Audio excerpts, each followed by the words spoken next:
Today, on the Andrew Jackson Museum Tour, we'll be discussing the nullification crisis. Handling of the nullification crisis.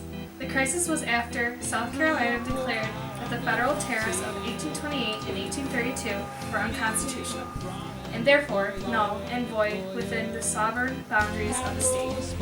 In response to the crisis, Andrew Jackson threatened to send federal troops to any state that tried to nullify federal laws. His action was directed at the state of South Carolina, whose leaders, led by John C. Calhoun, opposed a tariff bill passed by U.S. Congress. Next on the Andrew Jackson Museum Tour, we'll be discussing the Bank War.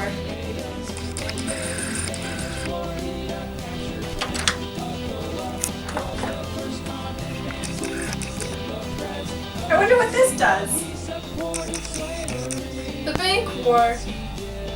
The Bank War was the name given to the campaign that was set to destroy the second bank of the United States of America.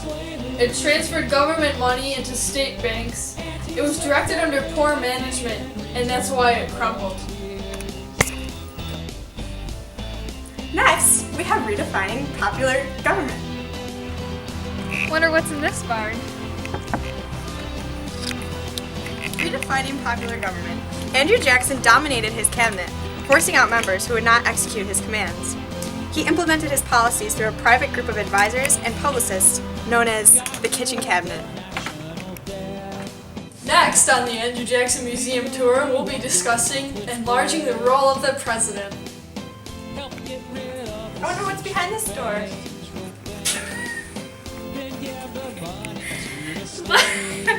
Enlarging the role of the president. Andrew Jackson developed the veto power to stop an official action, especially the enactment of legislation. He also created the spoil system, which is the practice of a successful political party giving public office to its supporters. Next on the Andrew Jackson Museum Tour, we have the presidential election of 1828.